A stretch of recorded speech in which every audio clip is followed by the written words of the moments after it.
Welcome to our live stream marathon of one of Patheos' most popular series, Excavating the History of the Bible.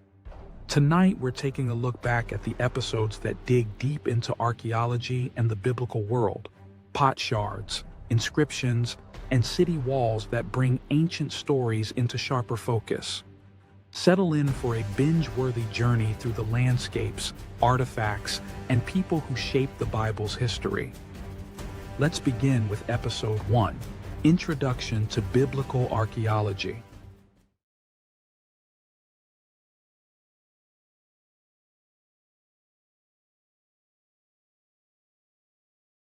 When I hear the term biblical archaeology, Indiana Jones immediately springs to mind, mostly because the two best Indiana Jones movies happen to involve artifacts mentioned in the Bible. But archaeology in practice looks a lot different from archaeology on screen.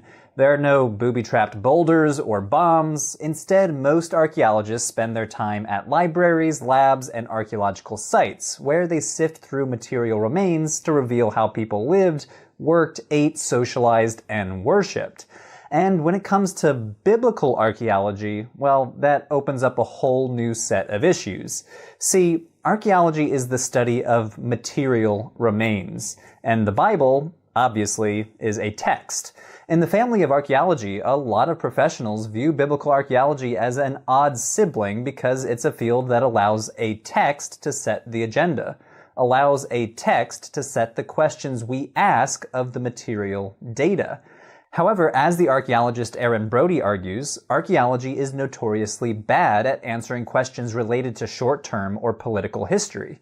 The lifetime of any one individual is brief, and rarely, if ever, leaves behind archaeological traces. So, even a biblical character as famous or infamous as King Saul is almost impossible to find in the material record. What archaeology is good at is answering other types of questions related to medium and long-term histories, such as questions about society, economics, religion, resource procurement, farming.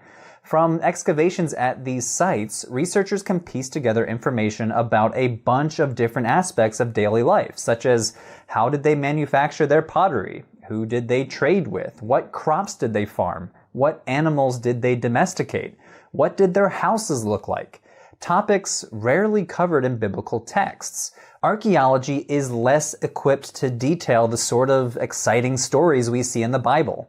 Abraham's travels from Ur to Canaan, the exploits of Samson versus the Philistines, royal rivalries between King Saul and the future King David.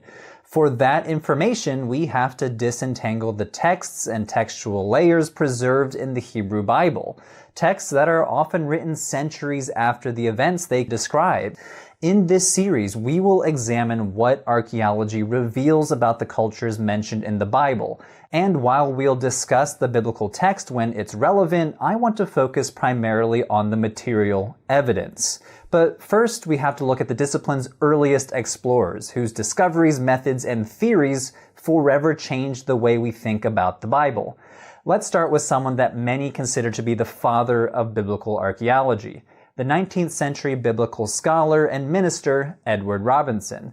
Like many of his peers, he viewed the Bible as a fundamentally historical document, a key to unlocking the biblical past. And his theological training motivated him to seek out evidence for biblical sites, people, and events on the ground as a way to prove the veracity of the Bible. So, equipped with the Bible on one hand and a map in the other, Robinson set out for the Holy Land in 1838 on a mission to identify the location of places mentioned in the Bible. And he was pretty good at it. He and his team identified a bunch of archaeological sites by matching modern Arabic place names with their hypothesized ancient Hebrew names as they would have been known in the biblical text.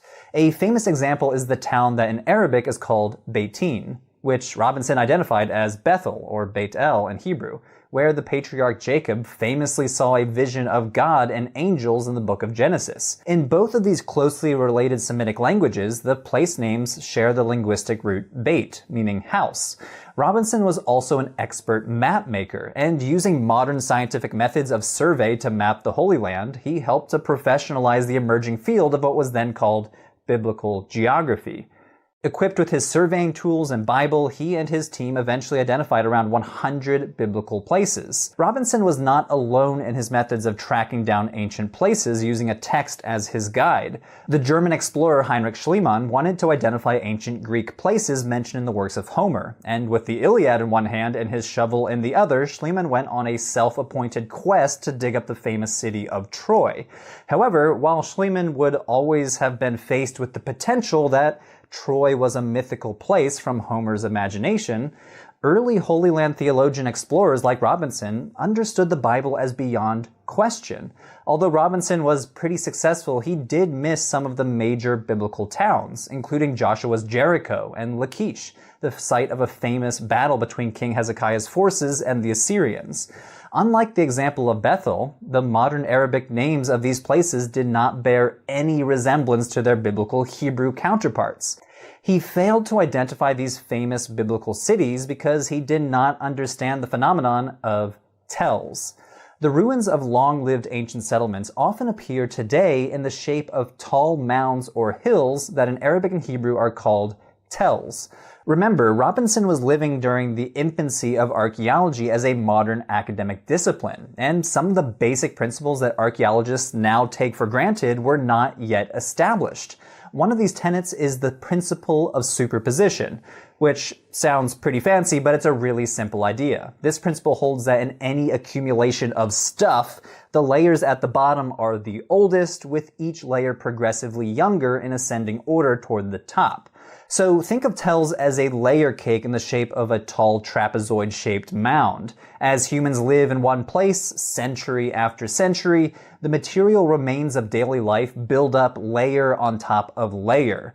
These superimposed layers, known in archaeology as stratigraphic levels, record the history of a settlement from its oldest remains at the base to its youngest at the top. Although this might just look like a big hill of boring dirt, these layers contain artifacts in their original contexts that archaeologists excavate, analyze, and interpret to understand the past. Robinson was among the first biblical archaeologists, inspiring an entire generation of late 19th century explorers to launch a frenzied search for traces of biblical civilizations. A few of these finds were huge sensations in their time. For example, check out this object, the so-called Mesha stele found in Jordan.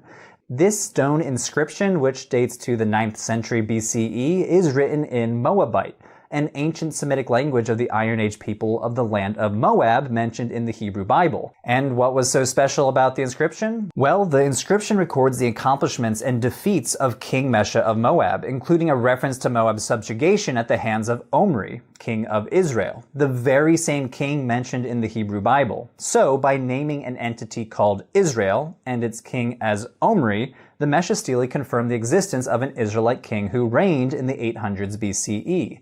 It is a hugely valuable object for historians because it shows the Moabite perspective of the same account that is presented from the Israelite perspective in 2 Kings.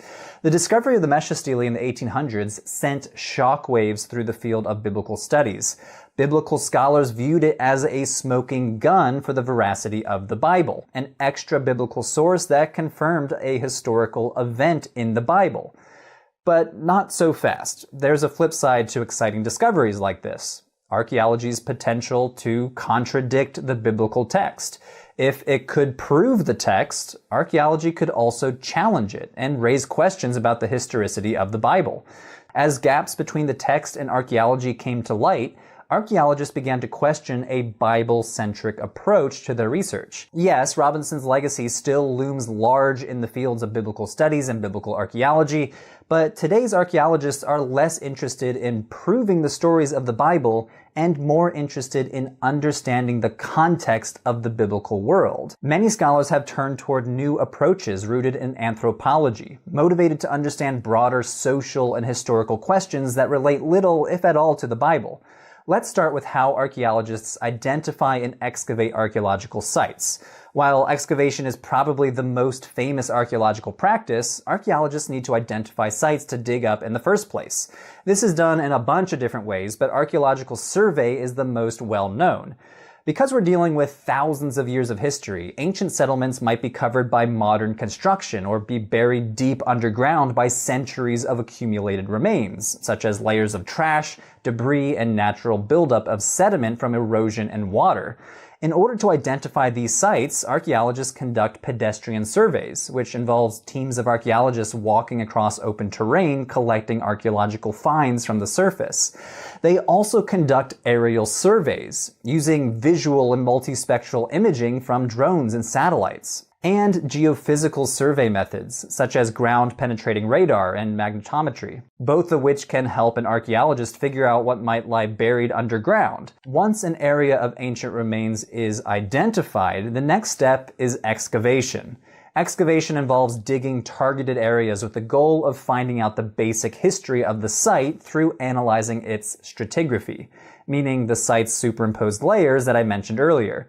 The order of the layers from top to bottom can be dated using techniques like tree ring dating, radiocarbon dating, and dating with pottery, forming a sequence of pottery types and then matching them up across different sites. The archaeologist Cynthia Schaefer-Elliott uses the example of smartphones. If you're an Apple iPhone fan, you can probably identify what year a certain iPhone dates to. The styles change subtly from year to year.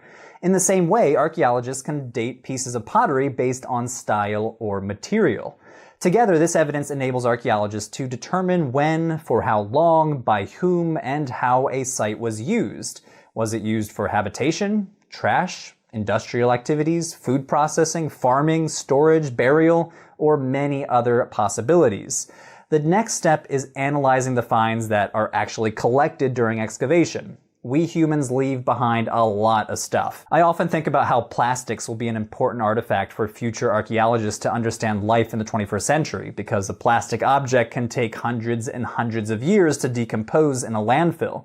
When it comes to ancient contexts, archaeologists start by identifying the object's material. Stone, ceramic, bone, or metal, as well as the artifact's typology, meaning how an artifact can be classified into categories. Specialists can conduct more detailed analyses of objects, looking for clues about how it was made, where the source material came from, and marks that show wear and tear and repairs. So for a graphic example, bone experts determined that the Philistines ate dogs since they identified marks on dog bones from Philistine sites that showed that the dog was butchered by humans for consumption.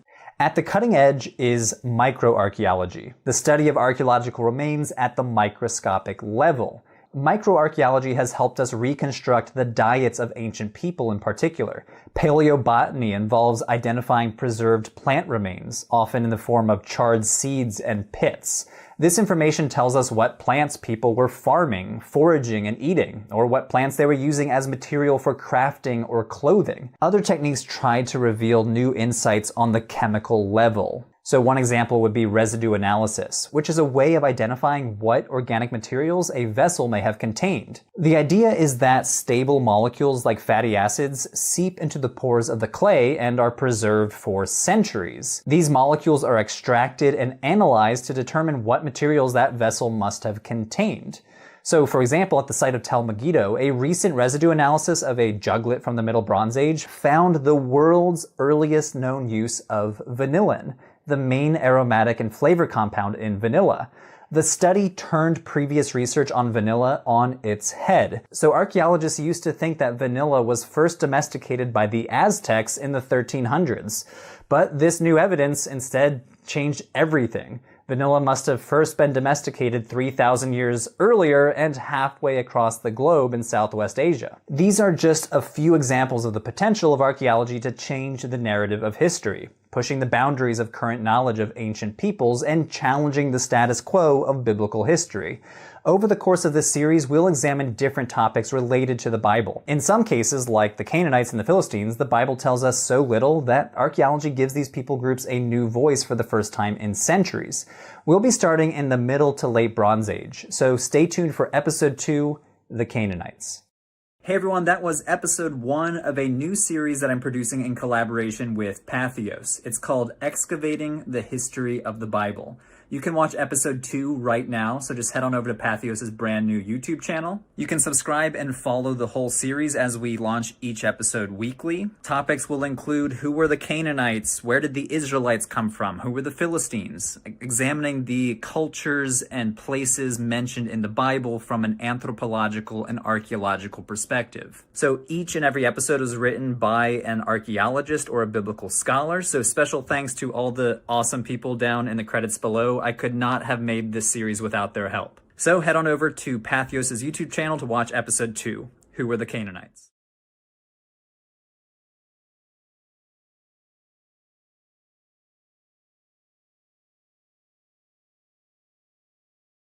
From tools and trenches to the stories in the soil, we move from how archaeology works to the world of the Canaanites. Urban centers, palaces, and diplomacy shaping late Bronze Age life. Here's something fascinating before we continue. The Amarna letters were written mainly in Akkadian cuneiform, the diplomatic language of the day. And here's another detail worth noting. Edward Robinson is often called the father of biblical archaeology for linking ancient sites to modern place names. All right, let's step into Canaan.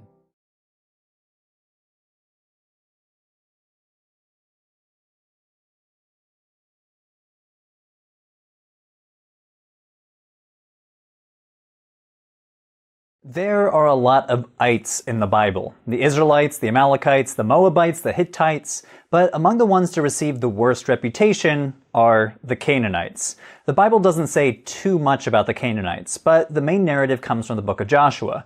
The Canaanites were a people destined to be conquered. After Moses' death, Joshua was called to lead the people of Israel into the land of Canaan, a land today roughly spanning the modern state of Israel, the West Bank, the Gaza Strip, Jordan, Lebanon, and southern Syria. Upon entering the land, Joshua and the Israelites defeat Jericho, a strong-walled Canaanite city, but they continue to do a lot of conquering, culminating in Joshua 12, which lists 31 Canaanite kings whom Joshua and the Israelites apparently defeated. The focus is somewhat different in the book of Judges. Here we get lots of statements about the Israelite tribes not driving out Canaanites, nor destroying their cities.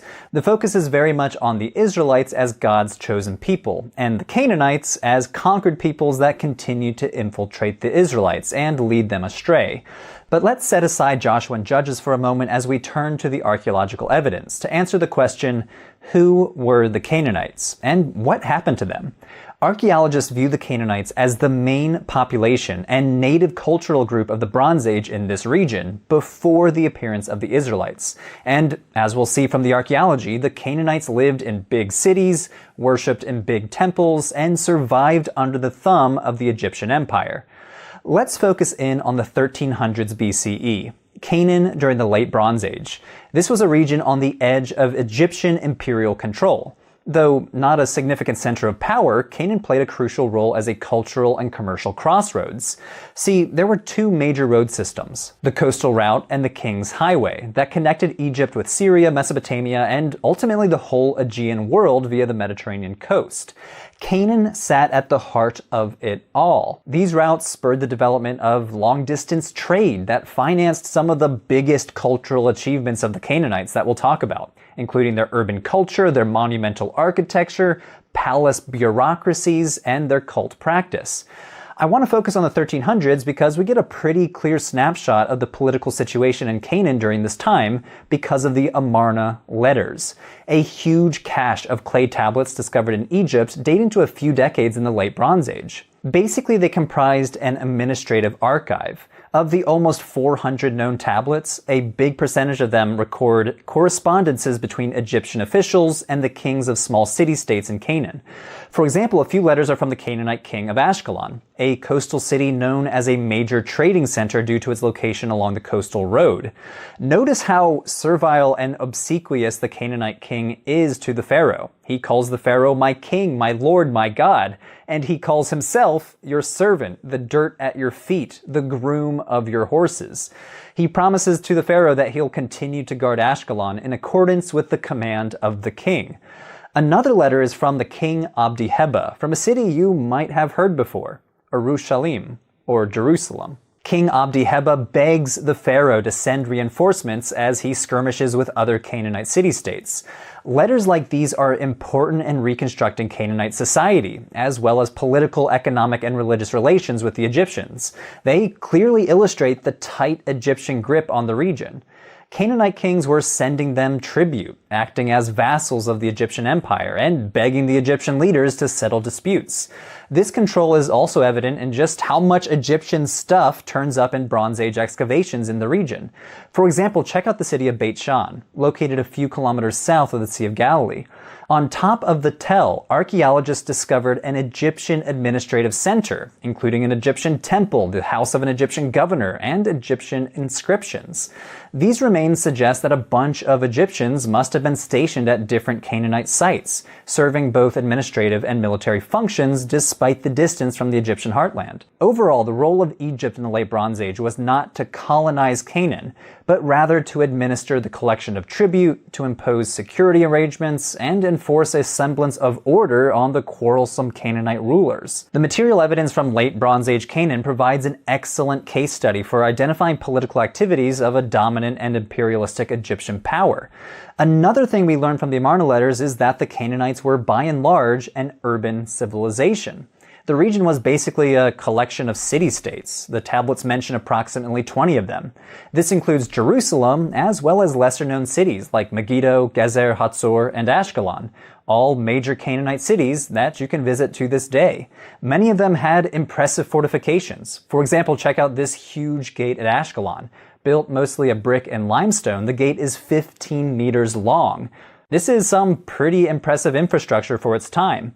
Another great example of Canaanite urban living is Megiddo. You might have heard of it before. The Bible mentions it about a dozen times, including the book of Revelation, where it says that at the end of time, a great battle will be fought at Armageddon, or Har Megiddo, the Mound of Megiddo. Located in the Jezreel Valley, Megiddo was strategically situated on a trade route, making it the ideal setting to become super wealthy and super powerful. In the Bronze Age, Megiddo was a big deal. It had huge fortifications, including a multi-chamber gate and a mud brick wall that enclosed the city. Throughout the Bronze Age, the inhabitants constructed monumental palaces and fancy houses for the elites. It was one of the crowning jewels of Canaanite civilization. So, Canaanites liked their urban living, and another key aspect of this city lifestyle was their religion. Now, the Bible mentions Canaanite religion here and there, usually tied to the god Baal, but we learn a lot more from the archaeology. Some of these major Canaanite cities that we've mentioned so far had big temples right in the city center. These were monumental temples with 2 or 3 rooms, including an inner sanctuary that scholars sometimes call a Holy of Holies, borrowing language from the Temple of Solomon from the Hebrew Bible. We find temples like this at Megiddo, but the city of Hatzor is another great example. Hatzor is located north of the Sea of Galilee and was a major Canaanite hub in the Bronze Age, the largest Canaanite city in the southern Levant. The book of Joshua even calls it the head of all Canaanite kingdoms. Hatzor covered about 200 acres of space, which encompasses several temples, including a huge ceremonial precinct on the top, variously identified as a palace or a temple. So, what gods were Canaanites worshipping at these sites? Well, there were a lot of Canaanite gods, but I want to focus on 2 in particular. In one of the rooms in that huge precinct at Hatzor, archaeologists discovered a bronze statue of a god dating to the 14th century BCE. And it's pretty hefty. 35 centimeters high, it weighs 3 kilograms of solid bronze. Many scholars think it represents the Levantine storm god Baal, based on his clothing and his gesture with his hand held parallel to his chest, which is identified as one of Baal's attributes. But as much press as Baal gets in the Hebrew Bible, like the prophet Elijah fighting against the prophets of Baal in 1 Kings, he actually was not the head of the Canaanite pantheon. In a lot of Canaanite traditions, that honor goes to the god El. What you're looking at is a figure of the god El, discovered at Megiddo, and dated to about the 1300s BCE. Standing at 27 centimeters high, it's a bronze object coated entirely in gold. El is depicted holding in his left hand a spatula-shaped scepter that could be interpreted as an emblem of the god. Similar spatula scepters have been found around the region, including at Hatzor and Lachish, which some scholars argue may have been held by life-size statues of the gods that have since been lost. Both Baal and El were also associated with a calf or bull as their animal manifestation, and archaeologists have found figurines of these animals at several Canaanite sites. So, from the archaeological data, we can sketch an image of the Canaanites. They were the native people of the Levantine region, living in city-states like Hatzor, Gezer, and Megiddo, worshipping gods like El and Baal in big temples located in their cities. But these city-states did not form a single political unit. They all lived under the shadow of the Egyptian Empire. While the book of Joshua says that the Israelites invaded Canaan after fleeing Egypt and destroyed the Canaanites, the archaeological data appears to primarily say that the Egyptians dominated the Canaanites. Numerous excavations and a bunch of contemporary written documents in the form of the Amarna letters give us a pretty good picture of the Canaanites, their beliefs, and their traditions during the Late Bronze Age. Yes, most of this period was characterized by an Egyptian dominance and influence, but Canaan served as a cultural crossroads of the region that was essential to Egyptian strategic goals. But Canaanite culture, for all of its achievements, was not to last. The so-called Late Bronze Age collapse was a time of economic and environmental turmoil, leading to the fall of superpowers like the Hittite Empire. Canaanite urban society could not be sustained following the collapse of the Late Bronze Age and the implosion of long-distance trade. In the decades that followed, the Canaanites gradually transformed culturally as new groups emerged, including the Phoenicians, the Israelites, and the Philistines. Stay tuned, we'll be learning more about these people groups in future episodes. Hey everyone, that was the second episode in the brand new Patheos series, Excavating the History of the Bible. If you'd like to watch episode 1, you should click on the link right here. Stay tuned for episode 3, which will be focusing on the origins of the Israelites.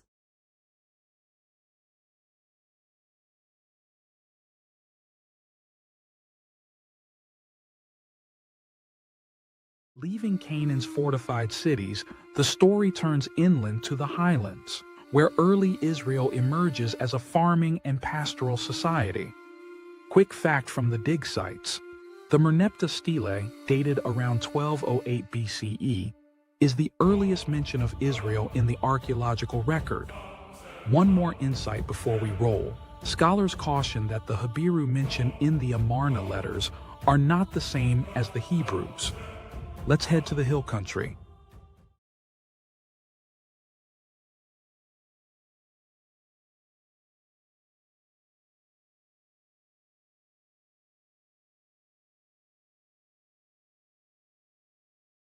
At its core, the Hebrew Bible is the story of a people called the Israelites. It tells of their origins, their struggles, and their special relationship to the God that they call Yahweh.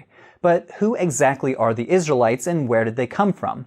As we talked about last episode, according to the book of Joshua, the Israelites are depicted as conquerors of Canaan and its idol-worshipping inhabitants, the Canaanites. It's the sequel to the Exodus narrative, the fulfillment of their divine right to the promised land which was bestowed by God upon the Israelites' forefather, the patriarch Abraham. A reward that finally comes to fruition after 40 years of wandering the desert after escaping slavery in Egypt. The text goes on to tell of how Joshua led the tribes of Israel through Canaan, capturing city after city until they vanquished their enemies and inherited their birthright. They then settled the land and divided it geographically, with each tribe of Israel getting a piece of the pie. But the origins of the Israelites in the archaeological record is not so clear-cut. That's because the book of Joshua was not written at the same time as the events it describes. In fact, the text contains certain details that reveal that the story was written long after these events. For example, the walls of Jericho described in Joshua did not exist in the Late Bronze Age, nor did many of the place names given in the text. These places did exist in the 7th century, though, which is when many scholars agree that the story was likely written down. The archaeological evidence tells a different tale. Early Israelites were simple farmers living on the edges of civilization. But where did they come from? To answer this question, let's first turn to the historical record and the earliest documents that mention the group known as Israel. This is the Merneptah stele, a 10-foot tall black granite stone discovered in Thebes by the famous Egyptologist Sir Flinders Petrie in 1896. Inscribed on the stone are Egyptian hieroglyphs that record military victories over some of Egypt's neighbors by the pharaoh Merneptah. a pharaoh of Egypt's 19th dynasty who ruled from 1213 to 1203 BCE, during a critical period of change, upheaval, and instability across the entire eastern Mediterranean. Monuments like this were typical of pharaohs, who loved to brag about their victories for all to see. But this monument is so important because it contains one of the oldest known written references to Israel. This was a sensational find when it was first discovered, during the height of Egypt mania in the 19th century Victorian era. Its legacy has endured over a century later. The problem? Its mysterious Israel inscription raises many more questions than it answers regarding who or what exactly Israel was from Merneptah's perspective. Was it a group of people that correspond to the biblical Israelites, a nation, a territory, or something else entirely? Let's take a look at the details. The ancient Egyptian language provides some clues. See, the name Israel appears alongside several adversaries that Merneptah claims to have defeated, including the city of Ashkelon. The monument lists these enemies in a number of ways, such as by their general region, such as Canaan, or by their capital city, such as Ashkelon. In the Egyptian language, foreign countries, cities, and provinces are linguistically feminine. But when referring to Israel, the inscription marks it differently. It uses a different determinative, a linguistically masculine marker that indicates a foreign people. Why use the linguistic marker for people rather than land or nation? In this case, Israel may refer to a society, a coherent group of people who shared a collective identity. Based on the inscription, some biblical scholars interpret Israel as a tribe that may derive its name or identity from an ancestor by the same name. The stele goes a step further, triumphantly claiming that Israel's seed has perished, a phrase that is not applied to the other entities listed in this victory stele. These clues tell us about how the Egyptians viewed Israel as something different from the other entities that they list. It's not a land like Canaan or a city like Ashkelon, but a people who, according to the Egyptians, perished by around 1207 BCE as a result of their military defeat. But there's a twist to the story. Although long thought to be the oldest inscription mentioning Israel, a new artifact might take the crown from the Merneptah stele. The late scholar Manfred George translated an even older fragment of an Egyptian text called by the super creative name AM 21687, which is housed in the New Museum in Berlin. He argued that the inscription includes the name of Israel on a damaged portion of the inscription, which has been confirmed by other scholars in recent years. But in this case, the name refers to a topography or a region rather than naming a people group like the Merneptah stele. Some biblical scholars and archaeologists suggest that the fragment could date to the reign of the pharaoh Haramhab, who ruled from 1319 to 1292, or Pharaoh Ramses II, who ruled from 1279 to 1213 BCE. But in either case, it could indicate an even older existence of an entity called Israel before Merneptah. Now, the Amarna letters contain equally mysterious references to a group in Canaan who are called the Habiru or Aparu, a word that means dusty or dirty. In one letter, the king of Byblos complains to Pharaoh that all of my cities, which are situated in the mountains or along the sea, have sided with the Habiru people. Basically, he's complaining about an unholy alliance between his own disloyal subjects and the Habiru. Another letter disparagingly compares the Habiru people to a stray dog, the ultimate insult for the ancient Near East. Eventually, more sources with this name appeared from across the Near East, from sites in Egypt, Syria, Canaan, and Mesopotamia. Scholars have grappled with whether or not these Habiru might be related to the Hebrews, a biblical name that is associated with the inhabitants of ancient Israel, who eventually became a group known as the Israelites.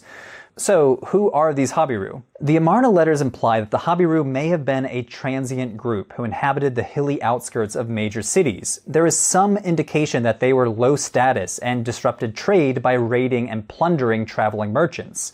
In other words, they were bandits. They were also described as slaves and servants. The king of Gezer implies that they were sometimes even organized as a force. In a letter to the pharaoh, he begs for help to save his land from the power of the Habiru, and in another describes them as a stronger force than his own. So, viewing the Habiru through this negative lens leads us to draw the conclusion that they were a marginalized social class who sometimes formed powerful militias, rather than a group defined by their nationhood, culture, religion, or language, like the Israelites. Like other groups mentioned in the Amarna letters, they were presented in these letters as a source of danger to an already crumbling system of long-distance trade. So, do these bandits represent the Hebrews? Probably not. The connection between the Habiru and the Hebrews is linguistic and relies on matching the root letters of the words themselves. And most scholars agree that the root letters don't even match. So, any direct connection between the Habiru and the Hebrews is unlikely. Where does that leave us in terms of the Israelites? Well, given the conflicting historical evidence, we are left to read between the lines to determine how Israel and its people may or may not correlate with the archaeology. Although the sources don't agree on much, one thing is clear. The Late Bronze Age was a world undergoing conflict, change, and crisis. During the Late Bronze Age, the status quo began to crumble across the Eastern Mediterranean. Palace economies and the long-distance trade that they supported disintegrated. The imperial superpowers of the time, Egypt and the Hittites, either retreated home from their peripheries or completely collapsed. People were on the move, migrating in droves from the Aegean to the Levant. A letter from the palace archive of a coastal Syrian city dated to around 1207 BCE bore witness to burning cities. "My father, now the ships of the enemy have come. They have been setting fire to my cities and have done harm to the land." Another letter from the same city paints an even bleaker picture. "The gates of the house are sealed. Since there is famine in your house, we shall starve to death." This letter may have been sent from the inland city of Amar, showing just how far the disruption had spread, with famines raging from central Anatolia all the way to Egypt. The shockwaves of these changes reverberated around the region. Some existing cities were abandoned, but new ones were founded in the highlands and along the coast, and new groups of people settled in the area. Some of the new groups included the Philistines, who settled on the coast, and the Israelites, who gravitated toward the difficult terrain of the rural highlands to establish new villages away from the Canaanite urban centers. The collapse of the Late Bronze Age burst the bubble of long-distance trade, a lucrative enterprise that had propped up Canaanite palace economies and urban centers for centuries. In its wake, Canaanite urban culture also gradually collapsed as depleted palace treasuries became unable to sustain large populations in their cities and outskirts. Populations shrank, and new areas in the Central Highlands were settled, possibly by pastoral nomads, who were mobile groups of herdsmen who moved seasonally with their flocks. These new highland villages were located in marginal environmental zones between the Jezreel Valley to the north and the Beersheba Valley in the south. The hilly topography made farming really difficult, with limited crop yields that could only support small populations, especially in the arid south. Without the surplus crops supplied by Canaanite city-states in exchange for dairy, wool, and meat supplied by the herders, these pastoralists had turned to other means of subsistence. So people were forced to adapt to their new socioeconomic conditions, starting with producing their own food through subsistence farming and animal husbandry. The thing about agriculture is that it requires staying in one place to tend the crops, so this shift also had the secondary effect of establishing permanent villages for populations who had previously migrated seasonally. The first signs of this new group emerged around 1200 BCE in newly founded villages in the highlands like Isbet Sarta, Khirbet Radana, and Tel Ed Nasba. Notice the small, roughly built houses and small grain silos. These remains of the Israelite village of Isbet Sarta are much smaller in scale than the big Canaanite urban centers we saw last episode. This is about all the infrastructure that we see in early Iron Age villages like these. No public buildings like palaces, no temples, no water systems or city storehouses.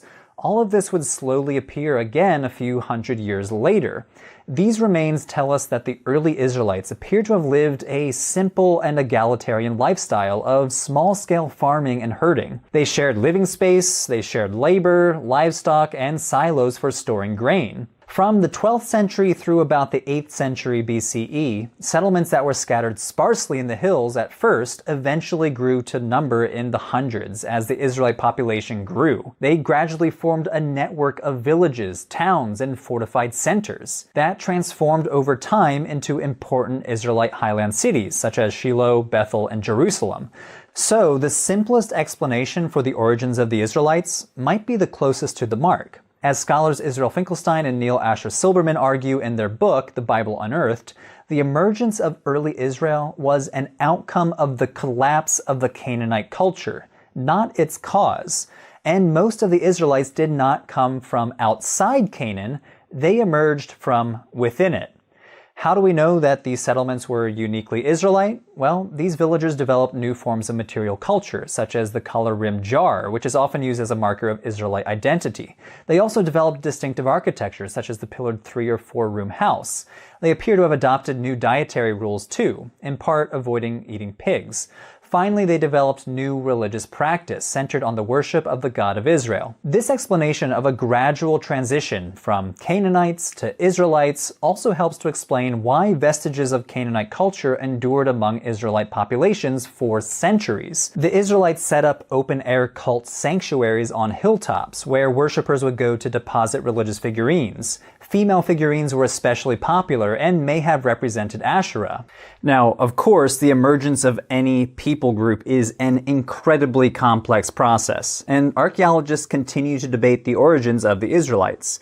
Archaeologists see continuity with Canaanite culture, such as pottery derived directly from Canaanite styles, as well as the continuity with Canaanite cultic practice, such as the Asherah figurines. But archaeologists also note discontinuity from Canaanites of the Bronze Age, like the new settlement patterns and more egalitarian social structure exemplified by these small hamlets in the central hill country, a far cry from the grand urban lifestyle of Canaanite cities like Ashkelon, Hatzor, or Megiddo. Scholars of the past few decades have offered modifications of this pastoral Canaanite model that I've outlined in this video. For example, the scholar Anne Killebrew has floated what she calls the mixed multitude theory of Israelite origins, that early Israel was a collection of largely indigenous tribal groups, mostly comprised of the rural Canaanite population and displaced peasants and pastoralists, but the boundaries of this group may have been porous, enabling smaller numbers from external non-indigenous groups from outside Canaan to integrate into the new ethnicity. However, material culture or religious practice alone do not define the Israelites as a people. What binds together a group of people as an ethnicity or a nation like the Israelites is a shared narrative of common origins, descent, and identity. That's the work of the Hebrew Bible, to bring together the historical threads of the Israelites as a people and package the story through the special relationship with Yahweh. The story of the conquest of Canaan told in the book of Joshua serves to fulfill the very goal of creating a national origin story for the Israelite people. It better reflects the 7th century world of Judah in which it was written than the world of 12th century Canaan that it describes. Stay tuned for the next episode. Philistines are next.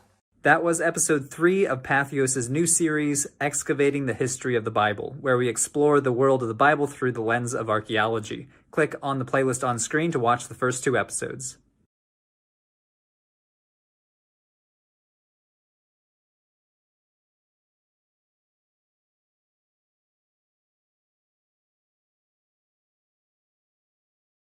From Israel's uplands, we shift to the coast, where the Philistines leave their mark with Aegean-style pottery and fortified cities. Here's a surprising connection. Philistine ceramics often reflect Mycenaean influences, marking an Aegean link. And another clue from Egypt. Earliest Philistine references appear in Egyptian inscriptions, tracing their arrival. Now, let's meet the Philistines. This is the mortuary temple of Pharaoh Ramesses III, located at Medinet Habu near Luxor, Egypt. Inscribed on the walls of this temple is the earliest archaeological reference to one of the greatest villains in the Hebrew Bible, the Philistines. They're always causing trouble for biblical heroes. They gouge out Samson's eyes before he drops a building on a bunch of them. They steal the Ark of the Covenant from Jerusalem, and they famously lose their champion Goliath in a duel against David. But who were the Philistines, and where did they come from? And what have archaeologists discovered about their culture?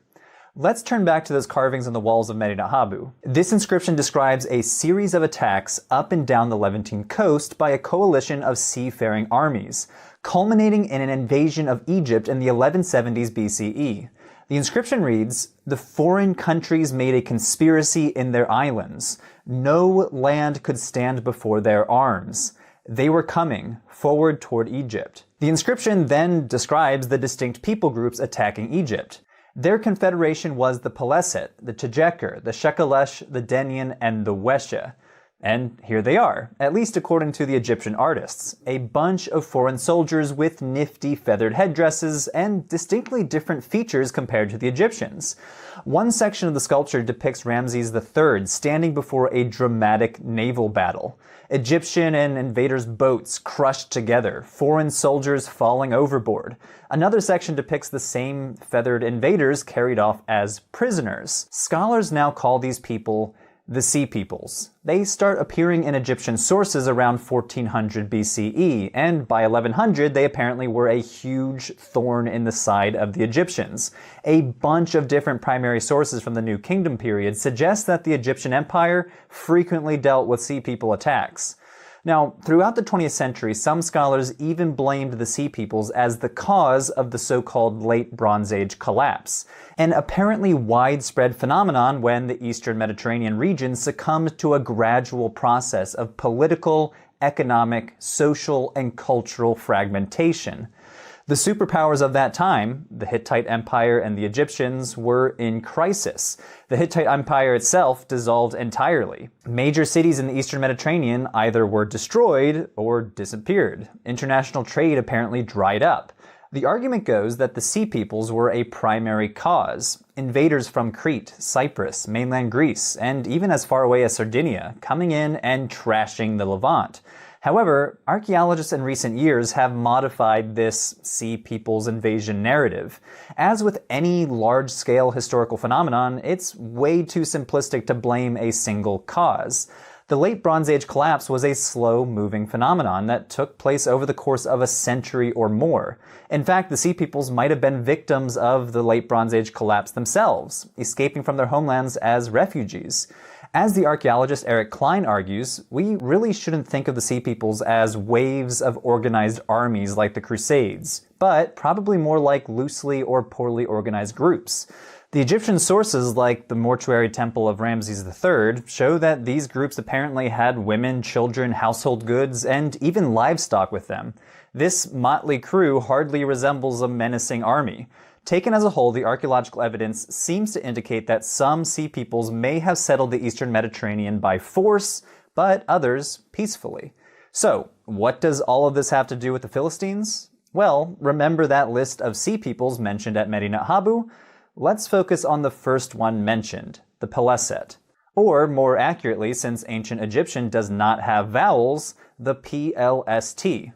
Scholars have identified these people as none other than the Philistines themselves. Not only is the name linguistically related to the name Philistine, another Egyptian source dating to around the same time period locates the Peleset in 3 cities in southern Canaan: Ashkelon, Ashdod, and Gaza, cities famously known to be part of the kingdom of Philistia according to the Bible.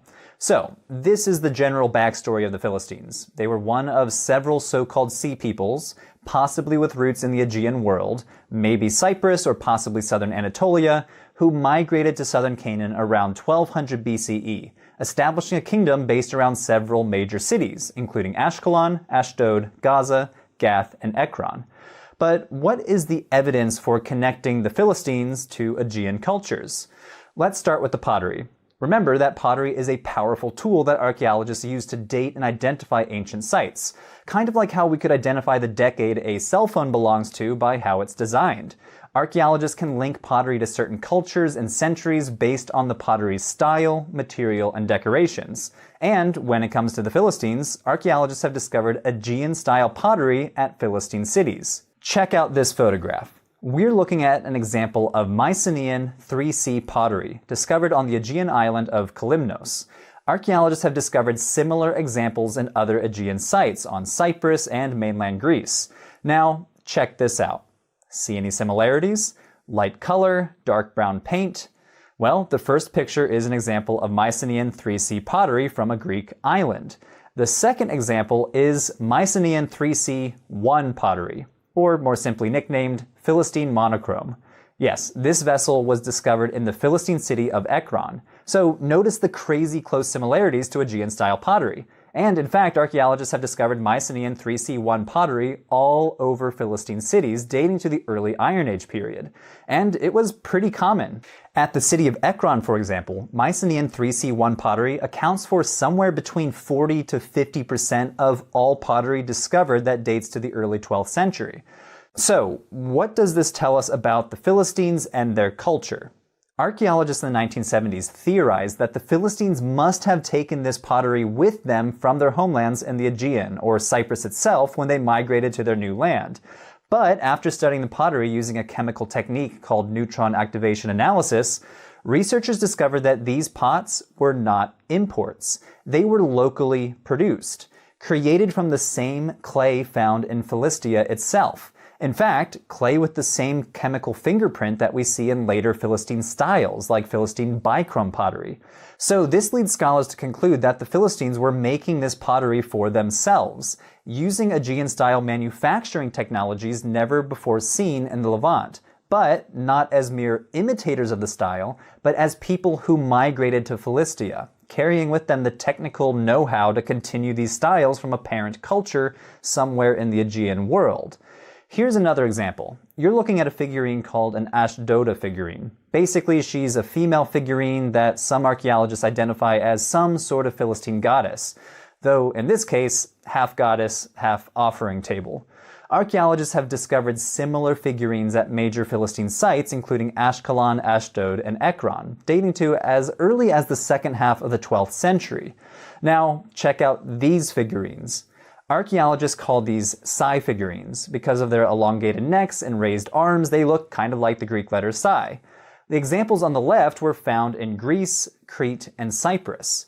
The example on the right from the Philistine city of Ashdod. Again, we might be looking at evidence of a people that carried with them religious and technical knowledge from the Aegean world to the southern coast of Canaan. What about the Philistine diet? Well, according to archaeological data, Philistines apparently ate pig and dog meat, which reflect the dietary practices of Aegean cultures, but not those living in Canaan. Let's start with the pigs. In the Iron Age 1 period, we see higher frequency of pig bones at Philistine sites compared to neighboring sites. At Ashdod, almost 15% of all bones discovered by archaeologists were pig bones. Iron Age Gath, well, between 13 and 16%. Outside of Philistia, pig bones are much more rare. This may point to higher rates of pork consumption among the Philistines. The theory goes that the Philistines brought pig culture with them from their homelands around the Aegean to the Levantine coast. Analyses of the pig bones found at these sites show that they are genetically related to European pigs. And in fact, wild boars today in Israel and the Palestinian territories are more genetically similar to European boars than those found in surrounding cultures. The Philistines also apparently ate dog meat. While dog bones are a fairly rare find in late Bronze Age Canaanite sites, at the dawn of the early Iron Age, we suddenly see a big spike in dog bones at Philistine sites. And these bones seem to point to evidence of food preparation and consumption. So, for example, archaeologists have noticed cut marks on dog bones that indicate that the Philistines were butchering dogs, and discoloration on the bones implies that they were roasting the meat. Again, this might point to their Aegean origins. Eating dogs was a known practice in mainland Greece, Crete, and the Aegean world in general. Archaeologists have found butchered dog bones all over the Aegean region, dating from the Neolithic period all the way into the Classical period. And finally, Philistine DNA may also point to European origins. A team of archaeologists extracted and analyzed DNA from 10 individuals buried in the Philistine city of Ashkelon. These skeletons date to the late Bronze Age and the early Iron Age, the same time period when the so-called Sea Peoples were thought to have showed up in this region. The researchers published their result in 2019, which showed that the DNA from these individuals exhibits specific European patterns, similar DNA patterns that we see in southern Europeans in Italy, the Aegean, and southern Spain. This might suggest that the early Philistines were indeed immigrants from southern Europe, and specifically the cultures around the Aegean Sea. Though we should proceed with caution here. This study makes some pretty bold claims based on a very small sample size of 10 individuals. But taken together, the figurines, the pottery, the diet, and the DNA all point to roots in the Aegean world. But of course the origins of the Philistines are more complicated than a simple narrative of a one-way migration to Canaan. Archaeologists over the past decade argue that the Philistines were not a single ethnicity that invaded, destroyed, and replaced the Canaanites.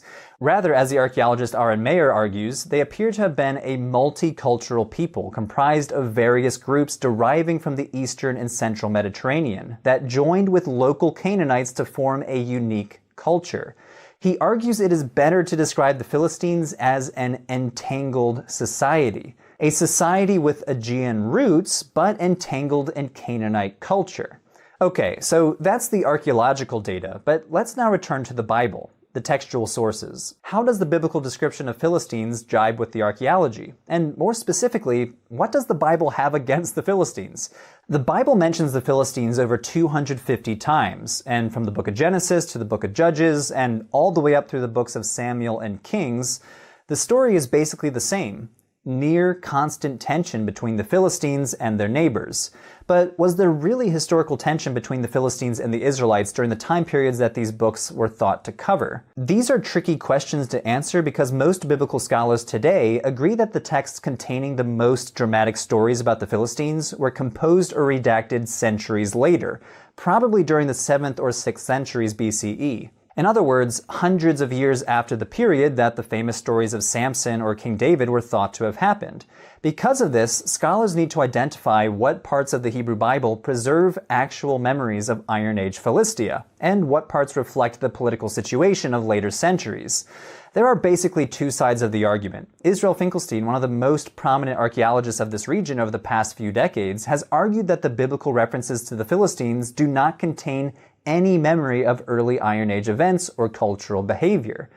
Let's take the city of Gath as a case study, famously the hometown of the giant Goliath.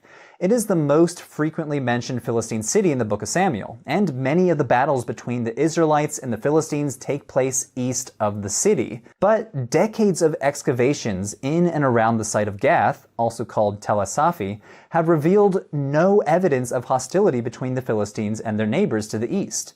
The biblical scholar Daniel Pioski writes that for a period of around 3 centuries, we find no clear evidence that forces from Gath ever attacked or destroyed a single location within the neighboring regions of Israel or Judah, or conversely that it was attacked by individuals from these areas during this time.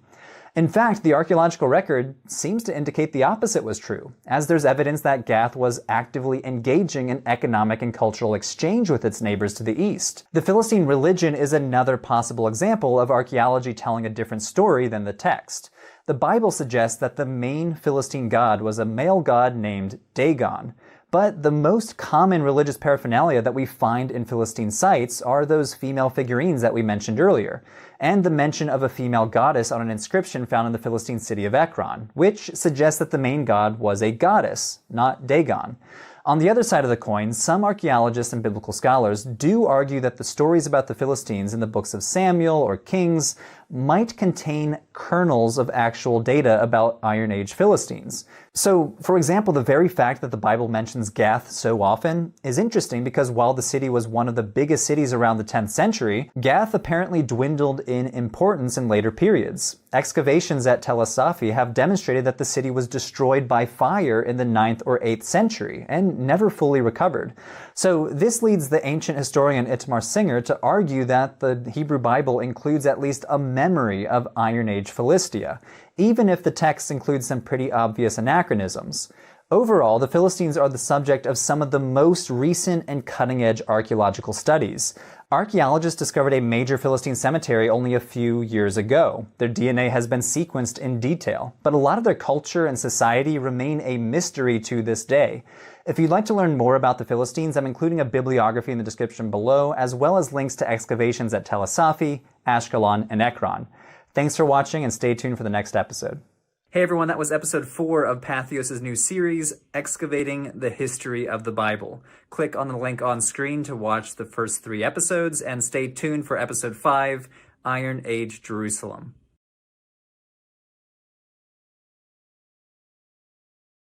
From coastal plains to Jerusalem's hills, let's explore the city that later anchors Judah's story. Before we move on, here's a quick fact. Jerusalem's ancient infrastructure includes monumental step-stone structures and engineered water channels. And here's another. The city's topography, a narrow ridge with steep valleys, shaped fortifications, and daily life. Let's roll into the city of David.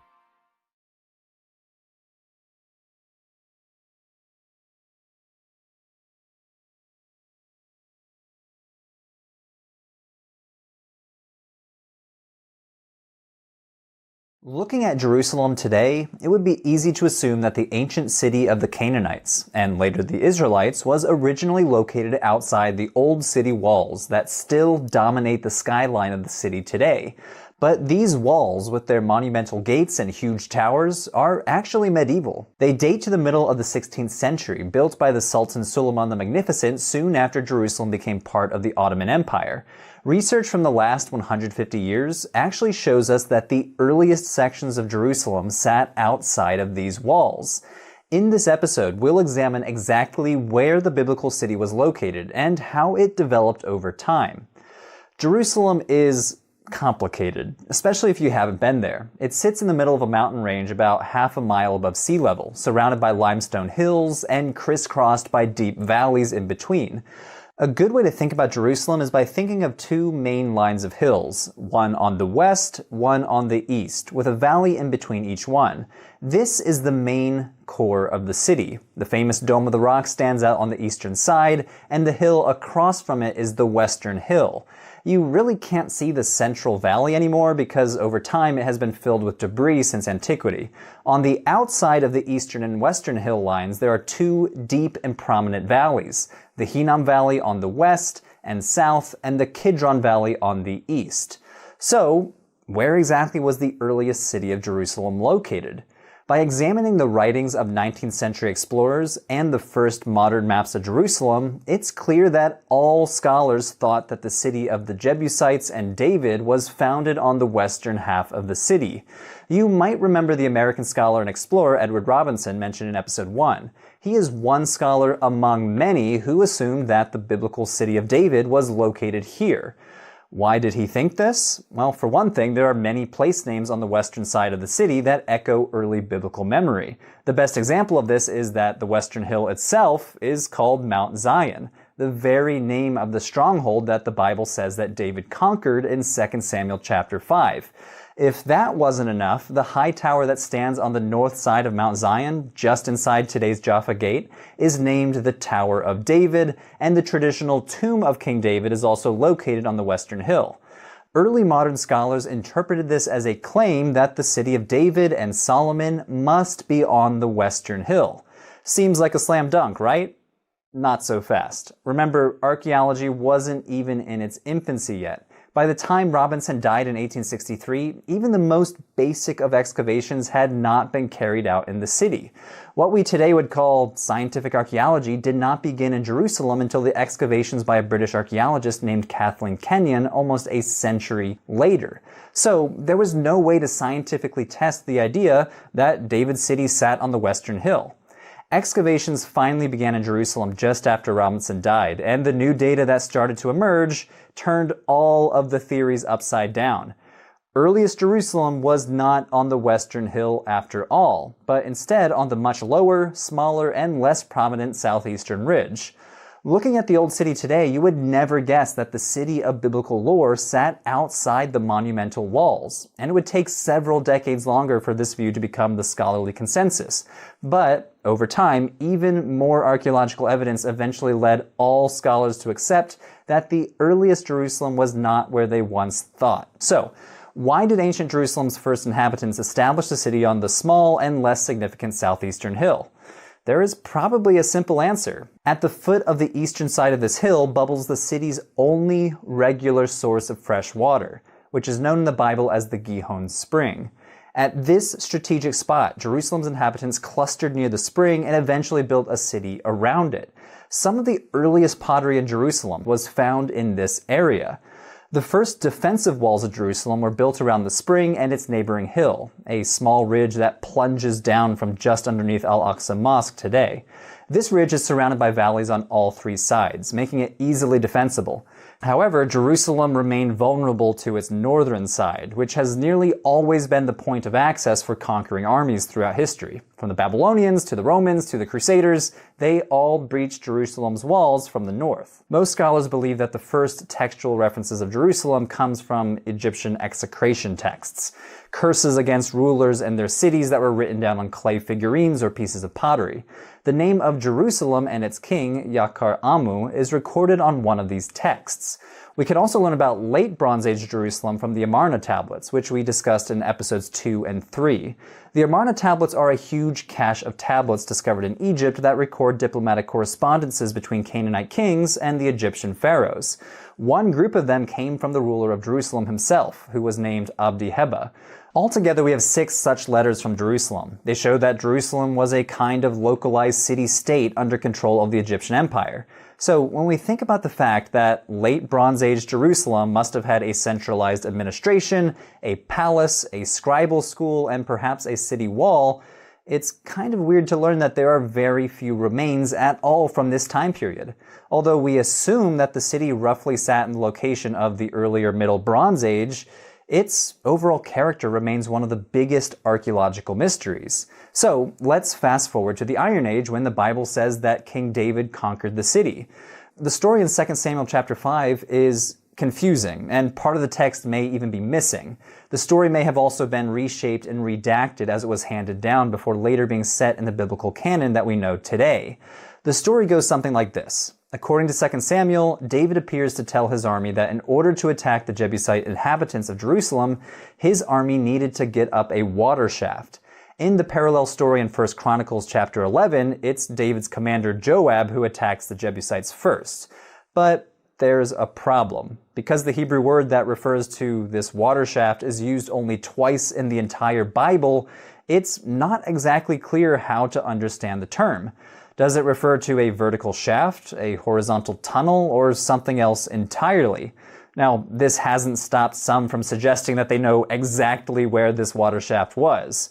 Remember the Gihon Spring? Well, there's a complex set of tunnels that come off in almost every direction. Some of them were dug intentionally to bring water to other parts of the city, and others were formed naturally over time by erosion. One of the vertical shafts near the spring was discovered by an early British explorer named Charles Warren. Several decades after Warren found that shaft, a French scholar theorized that this was the very shaft mentioned in 2 Samuel. So by this theory, Joab ascended the shaft and climbed into the city to surprise attack the Jebusites and open the gates for David's army.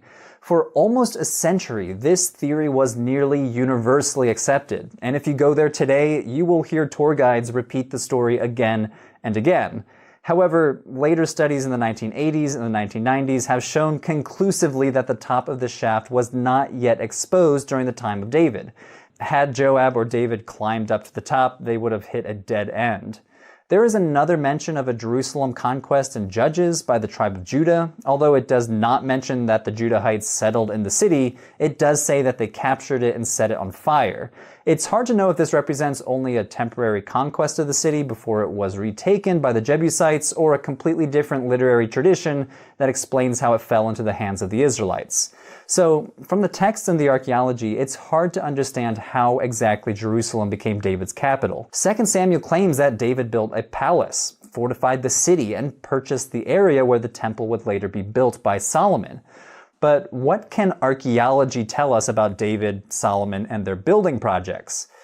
Not much. The true nature of David's kingdom is one of the biggest ongoing debates among scholars. There is at least a broad agreement that David existed as a real person. In 1993, David's name was deciphered on an Aramaic inscription from Tel Dan, a site near the northern border of the modern state of Israel.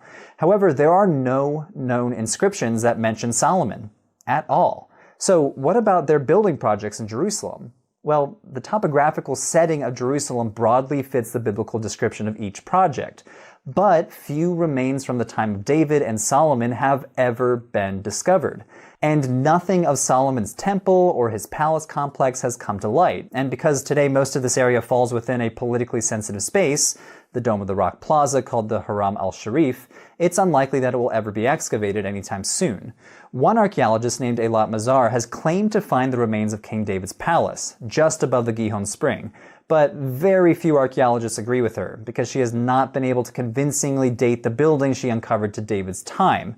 But just underneath the area that she dug, there is a massive retaining wall that archaeologists call the stepped stone structure. Very creative name, I know. Because the eastern edge of this hill is so steep, ancient builders needed to construct supporting walls in order to build anything large on top.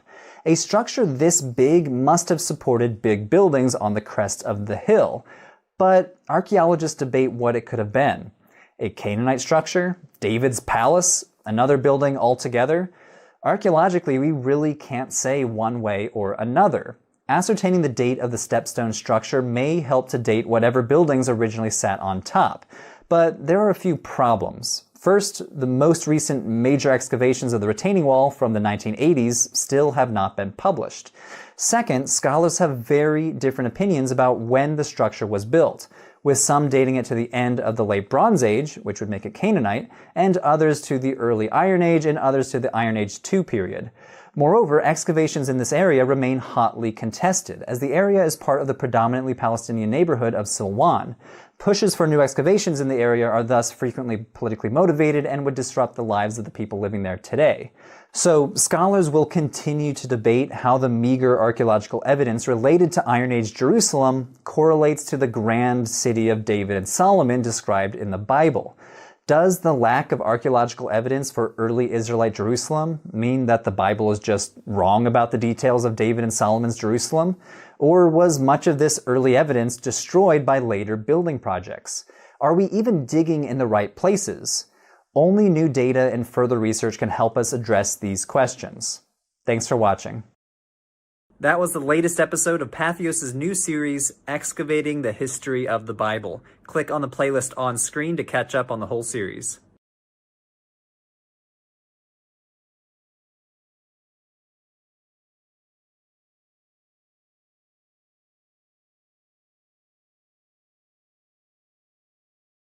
With Jerusalem framed, the story turns north to the Omride dynasty and King Ahab, seen not only in the Bible, but in Assyrian records. Here's something to note. Assyrian inscriptions like the Kirk monolith list Ahab among the coalition at Karkar. And another fascinating detail, the ivory house tradition points to luxury crafts tied to the Omride court. Ready to uncover more? Here we go.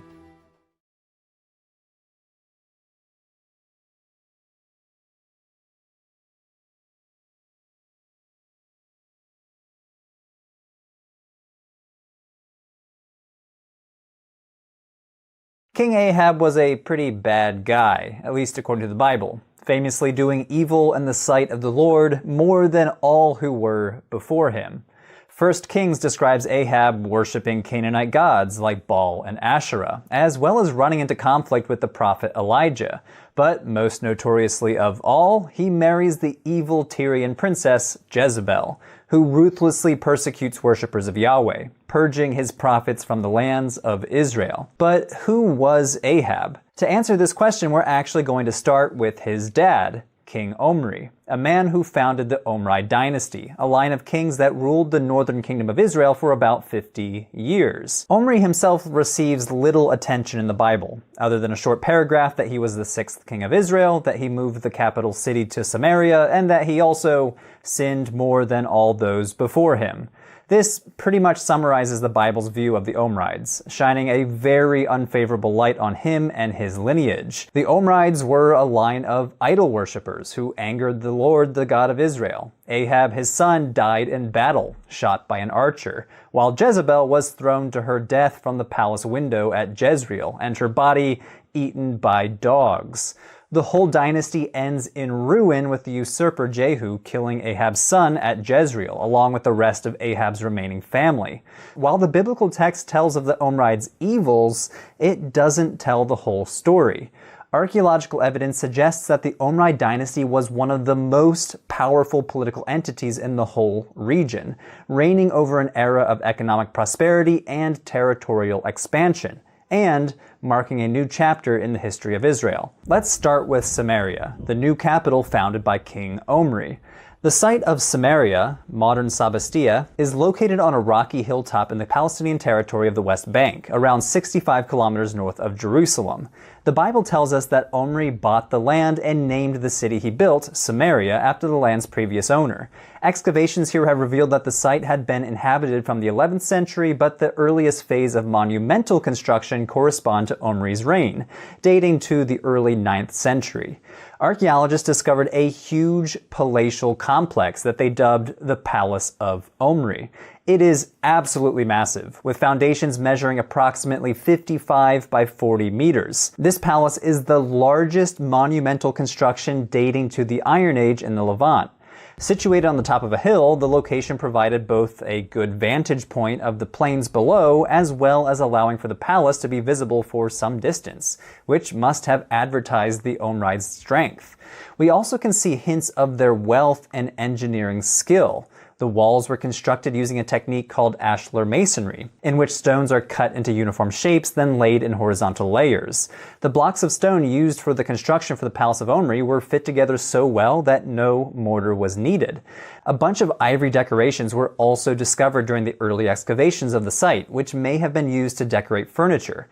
Kathleen Kenyon, one of the site's principal excavators in the early 1930s, identified these ivories as belonging to the so-called ivory house that the Bible says Ahab built. But reanalysis of both the site and Kenyon's excavation reports have called this into question. It's more likely that the ivories came from later layers, perhaps during the reign of King Jeroboam II. The founding of the Israelite capital at Samaria was a watershed moment for the Kingdom of Israel. Before, there were few settlements in the region. Those that did exist were small and scattered across the territory. But after its founding, the archaeological record reveals an expansion of villages, as well as the development of a road system connecting the highlands in Samaria with the coast. This road system connected the Samarian highlands to lucrative trade routes, which helped the economy of the northern kingdom of Israel to flourish. The Omride kings were also apparently a regional military power.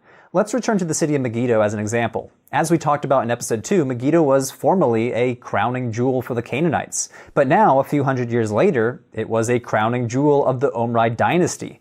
2 palaces at Megiddo have been attributed to the Omrides, as well as some pretty impressive fortifications. The emphasis on defensive fortifications at nearly every Omride site hints that they were ruling during pretty violent times. Check out this inscription. It's known as the Mesha Stele, named after the king of Moab mentioned in the inscription. It says Omri was the king of Israel, and he oppressed Moab for many days. And his son succeeded him, and he said, I too will oppress Moab. So Mesha describes a military conflict between Moab and a dynasty of Israelite kings led by Omri, and later his son, possibly Ahab. So we can surmise that Omri and his son not only led successful military campaigns in nearby Moab, but managed to occupy the territory for 40 years. There also is evidence for skirmishes between the Omrides and the Arameans to the north, based in Damascus. An inscription found at Tel Dan records the death of 2 Omride kings at the hands of the king of Damascus. In the text, the Aramean king states that the king of Israel entered previously in my father's land. Now, we're not sure exactly which king he's talking about, but it's clear that an Israelite king did attempt to infringe upon territory under Damascus control. A quick glance back at the locations of the Omride settlements reveals that, outside of Samaria, they are predominantly located on the borders of their territory, likely serving as points of military control. The Omrides also apparently fielded an impressive chariot force. An Akkadian inscription from the reign of the Assyrian king Shalmaneser III describes a battle fought at the city of Karkar between the invading Assyrian army and an alliance of smaller kingdoms, including King Ahab. The inscription says that Ahab committed 10,000 soldiers and 2,000 chariots to the battle, one of the largest forces mentioned in the inscription. From this evidence, archaeologists surmise that the Omrides must have fielded one of the largest standing armies in the whole region. So, how were the Omride kings able to expand their territories to such a degree, field such big armies, and sponsor such large-scale monumental constructions? Several factors likely contributed to these undertakings. First, their relatively big population, and second, their economy. Let's start with their population. Archaeological surveys have revealed that Omri and Ahab's kingdom was densely populated. Estimates place the population of the northern kingdom of Israel to around 350,000 people, 3 times bigger than the southern kingdom of Judah at the time. Such a large population allowed the Omrides to conscript a large workforce without messing with their agricultural output of olive oil and wine production, which was the backbone of the northern kingdom's economy. Olive oil presses dating to the Omride dynasty have been found all over the place, and an extensive complex of wine presses have been excavated at Jezreel. Some argue that the kingdom of Israel was actually one of the major suppliers of olive oil to nearby Egypt and the Assyrian Empire, both of which lacked the conditions necessary for large-scale olive orchards. Another important source of revenue for the northern kingdom must have been horses. As discussed earlier, the Omrides must have fielded an impressive chariot force, which implies that horse breeding was a part of their economy as well. In the 8th century, well after Omride rule, Israel was the main supplier of Egyptian horses to the Assyrian kingdom to the north, which suggests that under the Omrides, the breeding and rearing of war horses was already underway. Some scholars have suggested that Jezreel served as a breeding and training facility for these horses, and at Megiddo, archaeologists have discovered buildings that may have been stables. Although they were originally and erroneously attributed to King Solomon, later studies found that they actually date to the reign of the Omrides. The Omride dynasty lasted for less than 50 years, and yet in many ways it marked a turning point for the kingdom of Israel. During this period, Israel established itself as a major military and economic power, extended its territory into neighboring lands like Moab. The might of the Omride kings is reflected in their numerous monumental constructions located throughout their region, as well as inscriptions from their neighbors. However, this golden age of the northern kingdom was not to last. A little over a century after the death of the last Omride king, political stability in Israel collapsed, and the lands that once belonged to the northern kingdom fell into the hands of the Assyrians. This left its neighbor to the south, the kingdom of Judah, to face off against the Assyrian Empire all by itself. Stay tuned for what happens next. King Hezekiah of Judah versus the Assyrian king Sennacherib is next.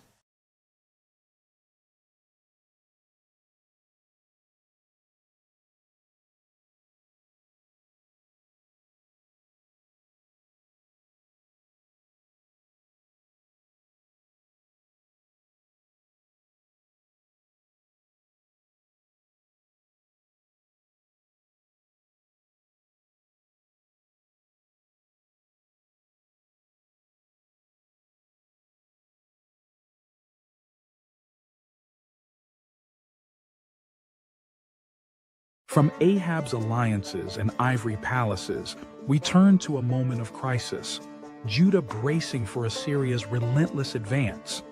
Walls rise, water tunnels snake beneath the city, and imperial annals record a clash that echoes through Lachish and Jerusalem. Quick fact before we continue. The Lachish reliefs in Nineveh depict Assyria's siege in vivid detail. And here's another. Hezekiah's tunnel redirected water inside Jerusalem's walls for defense. Time to dig deeper.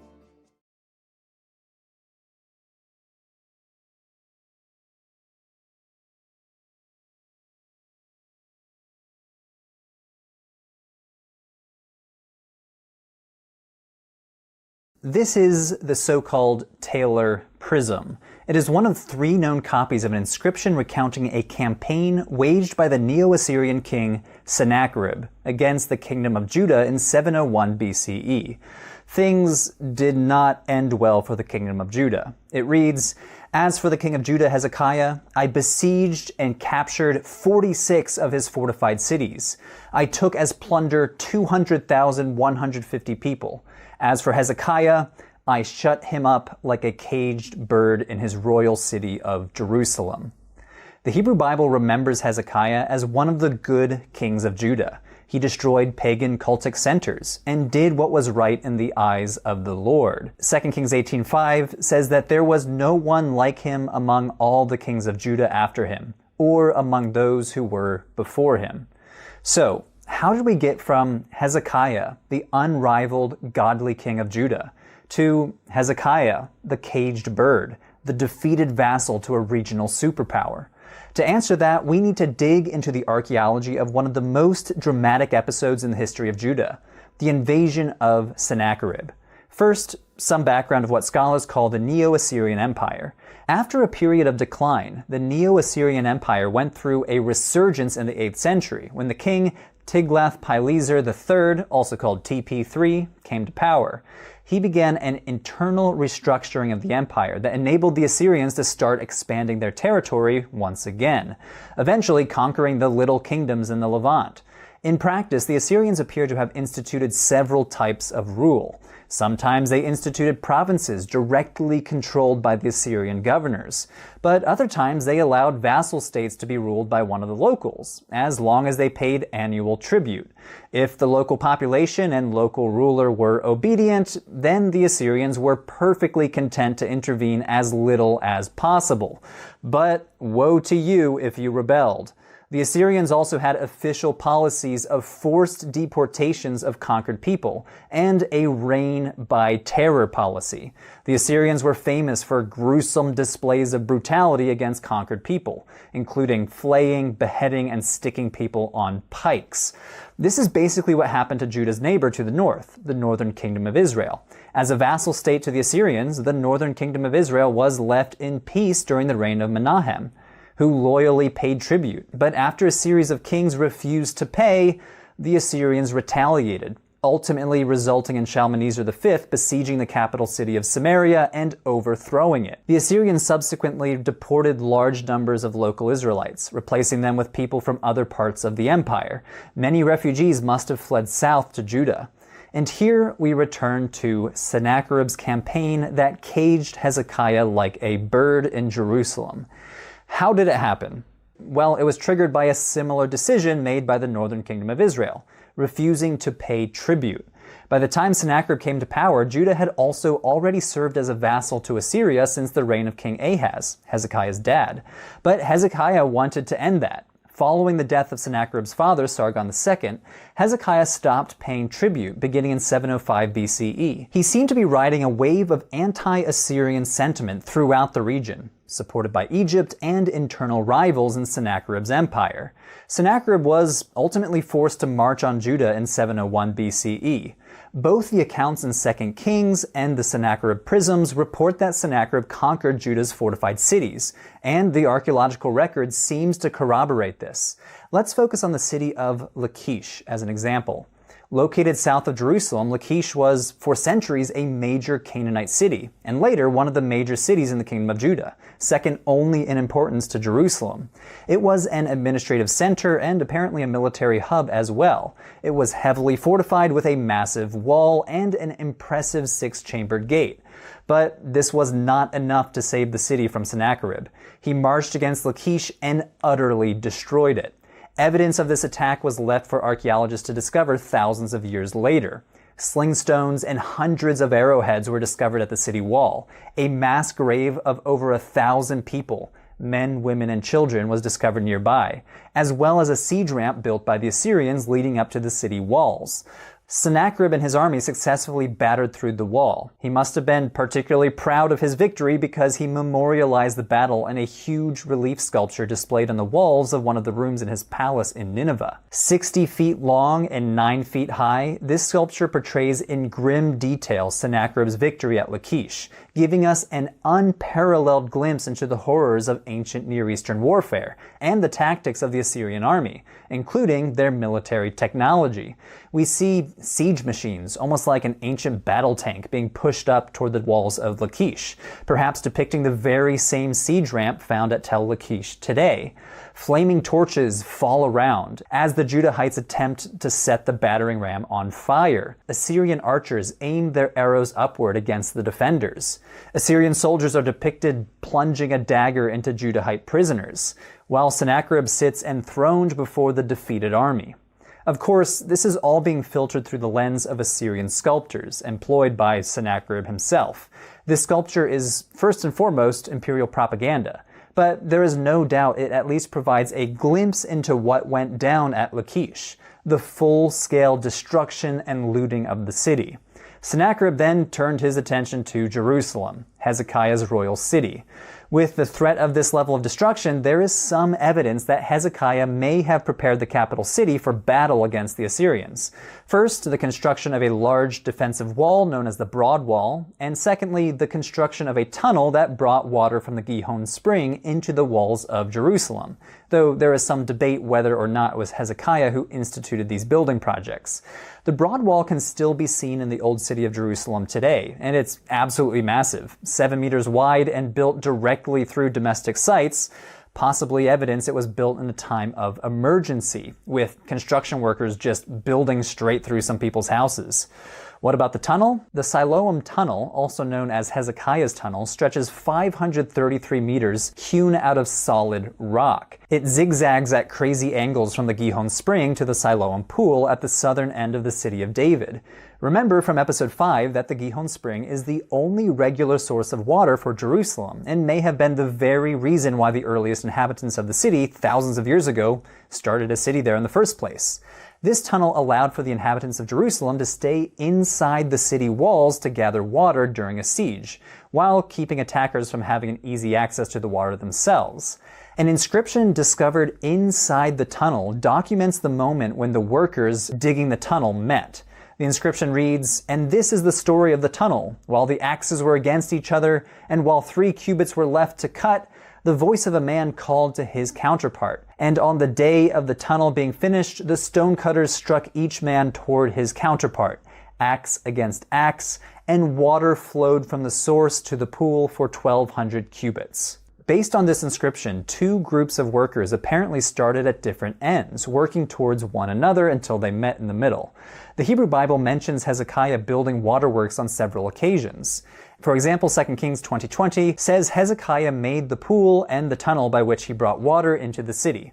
2 Chronicles provides an even more expansive account, saying that when Hezekiah saw that Sennacherib had come and that he intended to wage war against Jerusalem, he consulted with his officials and military staff about blocking off the water from the springs outside. Although many scholars agree that this inscription and tunnel date to the reign of Hezekiah, there's not an absolute consensus. Some scholars argue that it could have taken up to 4 years to complete it, and therefore was not something that could have been constructed urgently in advance of an Assyrian invasion. See, the tunnel was cut through some excessively hard dolomite. Modern engineers theorize that ancient masons could have cut a 1.4 meter square tunnel at a rate of 0.35 meters per day. That's assuming that only one worker can fit in the tunnel at a time, cutting stone in 4-hour shifts 6 days a week. Also building in some time to swap out rock cutters as they get tired. Based on this hypothetical scenario, the longest segment of the tunnel, about 300 meters, would have taken 857 workdays. In any case, not the sort of project that could have been accomplished quickly with little lead time. Because of this, some theorize that Hezekiah's son, Manasseh, built this tunnel instead, while others maintain it was Hezekiah himself. So, how did this invasion end? According to the biblical account, the Assyrians are ultimately defeated thanks to the intervention of Yahweh. Isaiah chapter 37 states that an angel of God struck down 185,000 Assyrian troops in a single night, prompting Sennacherib to depart from the region and return to Mesopotamia.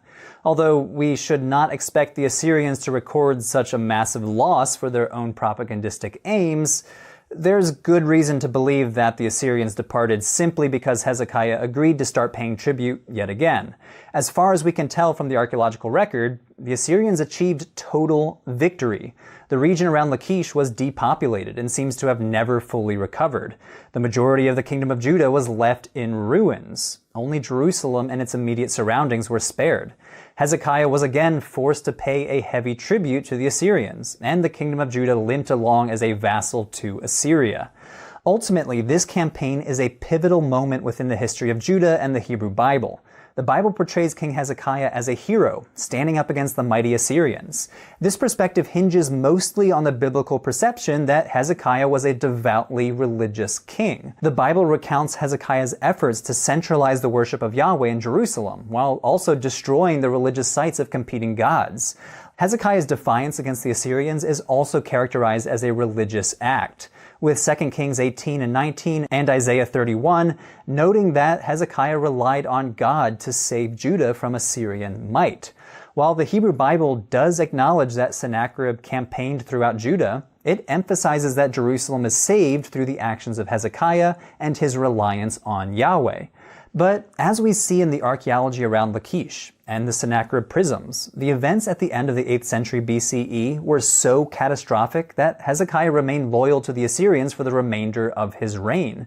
His son and successor Manasseh enjoyed a reign of peace and relative prosperity under their shadow as the Neo-Assyrian Empire reached the height of its power in 640 BCE, expanding into Egypt. Ultimately, this set the stage for the end of the Kingdom of Judah. Assyrian territorial expansion proved to be the downfall of their empire, as they were spread way too thin. The Babylonians consolidated power and marched against the Assyrian capital of Nineveh in 612 BCE and took the city. By 610, the Neo-Assyrians no longer existed, leaving the region to the control of the Babylonians, which set the stage for one of the most significant events in the Hebrew Bible: the Babylonian destruction of the temple and the exile of many of the Judahite elites. Hey everyone, that was the latest episode in Patheos' new series on the Bible and archaeology. Click on the links on screen to watch the most recent episode or to watch the whole series.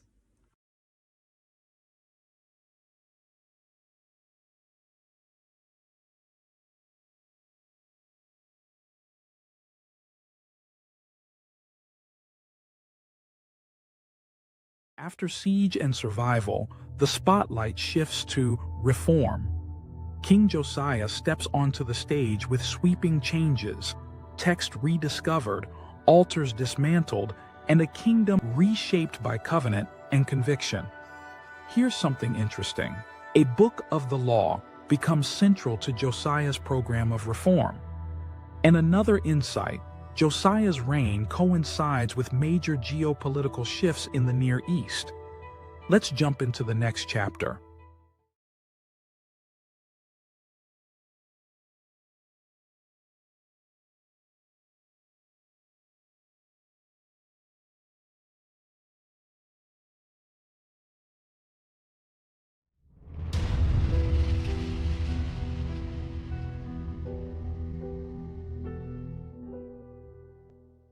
How did the ancient Israelites come to worship a single God? And why was that God worshipped in the city of Jerusalem?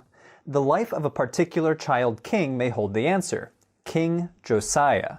The biblical authors remember Josiah as the leader of a massive religious reform that changed the course of Judah's history and led to a new dominant form of monotheistic religion centralized in Jerusalem. According to 2 Kings and 2 Chronicles, Josiah came to the throne at the age of 8 after 2 generations of evil and apostasy. Hezekiah's son, Manasseh, rebuilt cultic sites to gods other than Yahweh, even building additional altars in the Jerusalem temple for sacrifices to other gods. King Amon, Josiah's father, continued this practice. But Josiah brought this to an end. The biblical authors portray Josiah as a devout worshiper of Israel's God, Yahweh, and one who exemplified the most noble characteristics of King David. But, unlike King David, Josiah ruled during a time when a temple for Yahweh stood in Jerusalem. The temple, just like any other royal building project, required periodic renovation. So, while inventorying the temple's treasury, the high priest found a book that 2 Kings calls the Book of the Law. Scholars have long assumed that this was an early form of the biblical book of Deuteronomy. When the king's chief advisor read the book aloud to Josiah, the king tore his garments in grief. Josiah was convinced that Judah had strayed from the laws of Yahweh and had kindled his wrath against the kingdom. Josiah then assembled the people at the temple, where he read aloud to them the book of the law and made a covenant with Yahweh to uphold his commandments. The words of this covenant echo the language of Deuteronomy, in which Israel is counseled by Moses to love Yahweh with all their hearts, souls, and strength. Josiah then launched a major religious reformation, starting with the temple itself. He commanded the high priest to remove all non-Yahwistic elements from the temple. Items devoted to the gods Baal and Asherah were brought out and burned, and he deposed any priest who offered sacrifices to gods and anyone else who had participated in illicit worship. Beyond the city of Jerusalem, the Bible says that Josiah destroyed cultic sites in Bethel, Samaria, and other parts of the land, while commanding that apostate priests be executed on the spot. In both accounts, the process of purging the land concludes with Josiah's return to Jerusalem. The Ark of the Covenant was reinstalled in its rightful location within the temple, and Josiah decreed that all the people would keep the Passover festival. Although Josiah's ancestor Hezekiah is said to have led religious reforms as well, the Bible describes Josiah's campaign to reorient the people of Judah to Yahweh as both grander in scale and deeper in impact. But to what extent do we see the reforms in the archaeological record? Well, most scholars accept the idea that Josiah enacted some kind of religious reform, but the archaeological record remains silent on most of the particulars. Let's start with all of those cultic sites outside of Jerusalem. The Bible says that Josiah destroyed illicit worship sites throughout the lands of Judah and Israel, specifically mentioning Beersheba, Bethel, and Samaria as locations where Josiah dismantled altars, executed priests, and burned cultic paraphernalia. While we don't see evidence of this purge in the archaeological record, it's clear that the religious lives of most people in ancient Israel and Judah were not centered around the Jerusalem temple. Before Josiah took the throne, there were major cultic sites throughout the land. These sites consisted of open-air sanctuaries, altars, and standing stones called masebot, which were often situated in high places. These stones may have represented several individual gods, which, in the eyes of Josiah, would be a form of idolatry and polytheism. Tel Dan was home to one of the most important cultic sites dating to the Iron Age, which consisted of an open-air shrine with a four-horned altar, as well as a separate open-air section for standing stones next to the city gate. There's also some evidence from Beersheba of religious activity too, but these sites do not provide direct evidence of Josiah's reforms. Tel Dan was not part of Josiah's kingdom, and the evidence from Beersheba does not appear to line up with the time frame when Josiah ruled. But these sites do demonstrate that Israelite religion, for much of its history, was not only decentralized, but could also include the worship of multiple gods. The people apparently worshipped Yahweh along with other gods like El, Baal, and Asherah for centuries. This complex religious history makes drawing the lines of an official Israelite religion pretty difficult. Prior to the 20th century, one of the main assumptions of biblical scholars was that the Canaanites and Israelites were distinct peoples, both ethnically and culturally. Israelite religion was therefore portrayed as unique from Canaanite religious practice. But archaeological excavations over the last century continue to produce evidence showing that such distinctions are not so clear-cut. Household worship throughout the region apparently incorporated representations of other gods and established local sites for cult practice. As mentioned in previous episodes, assemblages of human and animal figurines, such as Judean pillar figurines, have been found at Iron Age sites throughout Israel and Judah. This evidence shows us that the cultic practice of the Israelite people clearly did not match up with Josiah's ideals, which might have been part of the motivation for his sweeping reforms. The reforms Josiah and the small group of elites in Jerusalem who supported him would have thus been quite shocking to the majority of the population, because both the archaeological record and the biblical text depict a significant amount of religious diversity in Israel and Judah. Although Deuteronomy and Kings consistently claim that Israel brought their Yahweh-only religion with them upon entering the land, the Merneptah Stele implicitly suggests that Israel's religious allegiance was not initially to Yahweh alone, nor even to Yahweh at all, but to the Canaanite god El, a reality visible in the name itself, Israel. But even Yahweh-exclusive religion should not be called monotheism. Ancient Israelite religion, based on evidence found both in the Hebrew Bible as well in the archaeological record, can better be defined as monolatrous. Monolatry means the recognition of the existence of many gods, but with the consistent worship of only one God. When we read verses like Micah 4:5, "For all the peoples walk each in the name of its God, but we will walk in the name of the Lord our God," we should take the prophet at his word. They believed that many gods exist, but Israel worships Yahweh exclusively. Strict monotheism, if it ever truly existed as the status quo, was a later development. Scholars have argued we don't see clear denial of the existence of other gods until quite late in the Hebrew Bible, maybe around the 6th century BCE in sections of the book of Isaiah. Remains from two sites located on the edge of the Judean wilderness, Arad and Ein Hatzavah, might provide limited insight into religious reforms in the Kingdom of Judah. Tel Arad is a fort located on the southern frontier of the Kingdom of Judah, on the fringe of the Negev desert. Inside the fort, archaeologists discovered a religious sanctuary, sometimes described as a shrine or a temple. It had an outer courtyard with an altar, as well as an inner Holy of Holies, where archaeologists discovered a standing stone and two limestone altars, one taller than the other. Some reconstruct that the sanctuary originally had two standing stones. Now, remember that standing stones may be a non-anthropomorphic way to represent a god, so some scholars have interpreted this as an expression of Judahite religion involving Yahweh and a consort goddess, which, referring back to the previous discussion, demonstrates the monolatrous nature of ancient Israelite religion. Residue analysis of the larger altar revealed traces of frankincense, while the smaller altar revealed traces of cannabis, which, according to the researchers of the study, may be the first known evidence of a hallucinogenic substance found in the Kingdom of Judah. So what does this site have to do with religious reforms? Well, there's some evidence that someone intentionally dismantled the Tel Arad sanctuary. The incense altars and the standing stone were discovered placed on their sides and covered with dirt and plaster. Some of the walls were dismantled, and the whole area and the altar and the courtyard were covered by 3 meters of dirt. However, it's unlikely that these activities can be attributed to King Josiah.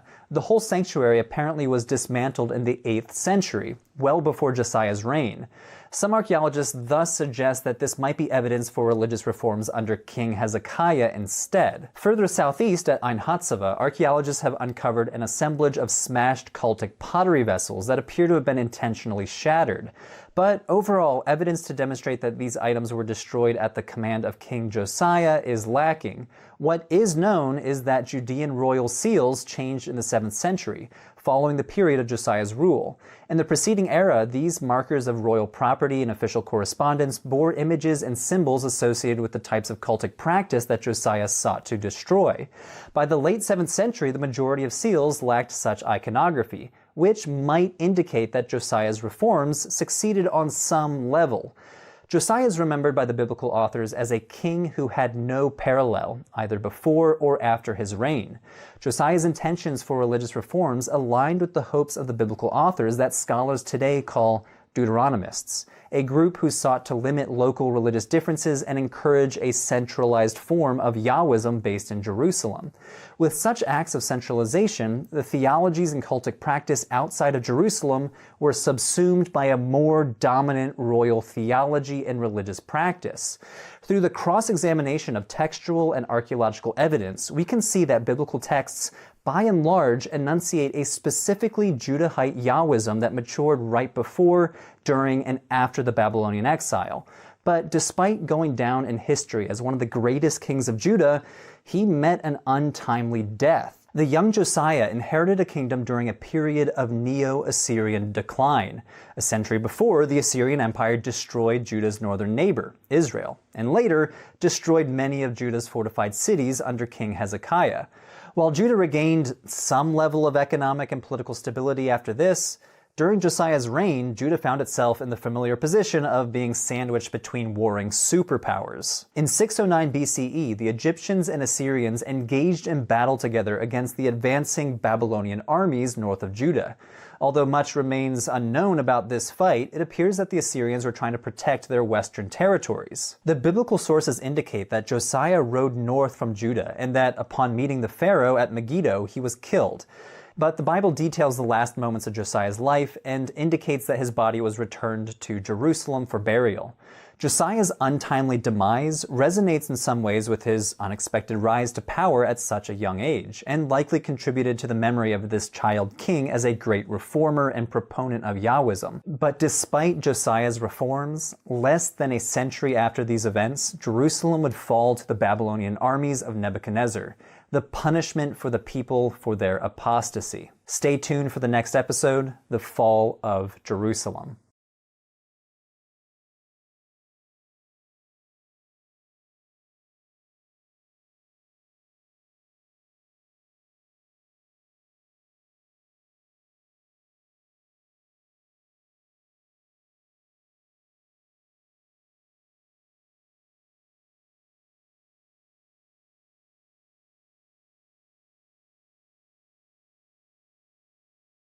From Josiah's reforms to Babylon's fury, the story darkens. Ash layers and shattered walls mark the fall of Jerusalem, as Nebuchadnezzar's armies redraw the map and exile becomes Judah's new reality. Before we move on, here's a fact. Burn layers help archaeologists pin destruction events to specific dates. And another, Babylonian chronicles confirm the fall of Jerusalem in Nebuchadnezzar's campaign. All right, onward to the next story.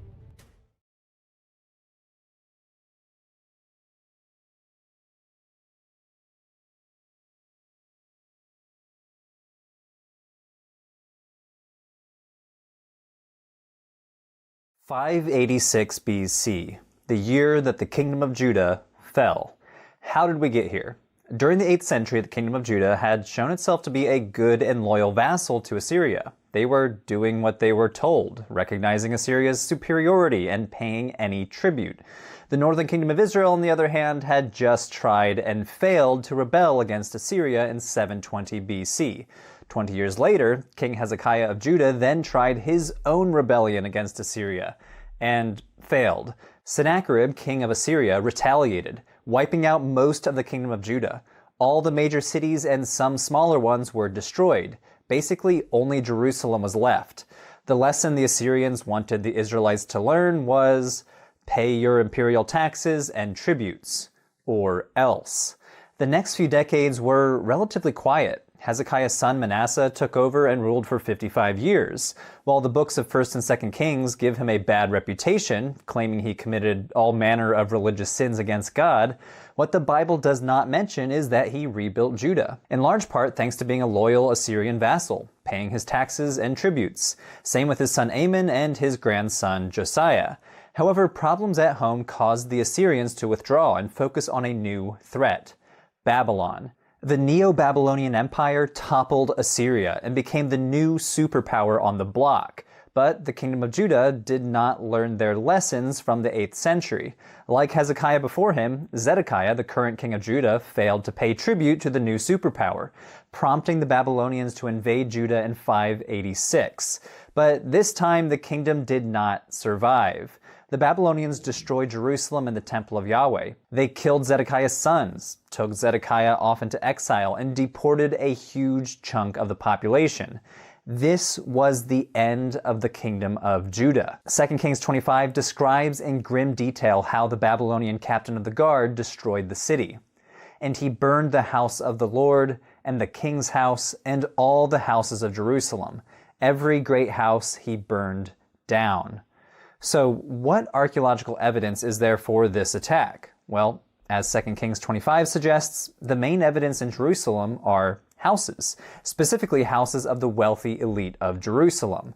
During excavations in the city of David, 3 Iron Age structures were uncovered: the house of Ahiel, the house of the Bulai, and the burnt room. All the buildings were covered by the collapsed debris of the upper stories, and all had fallen charred beams, suggesting that they burned in a city-wide fire. Archaeologists also found arrowheads throughout the city dating to the Babylonian attack. Not only do we see this evidence for the dire situation in 586 BC, but we also found loads of everyday household items too, such as figurines, jewelry, and pottery vessels. The first structure is the house of Ahiel. Inscribed pottery was found inside the house with the name Ahiel, leading to this name for the house. Ahiel's house is one of the best preserved Iron Age structures. It even has an external stone staircase leading up to a second story that no longer exists. One of the most significant parts of this excavation was the toilet. Yes, you're now looking at an ancient toilet which was discovered still situated over a deep cesspit beneath it, filled with ancient human feces. The stone toilet and cesspit show a level of sophistication in the hygiene practices within the city, but the remains in the cesspit may also shed light on the diet of the ancient Judahites, and point to the difficulties during the siege. Analysis of the fecal remains revealed organic matter, including human parasite eggs, fish bones, and most interestingly, barely edible plants that suggest people were subsisting on weeds foraged from around the city. The pollen grains identified come from 4 plant families: mustard, carrot, mint, and daisy.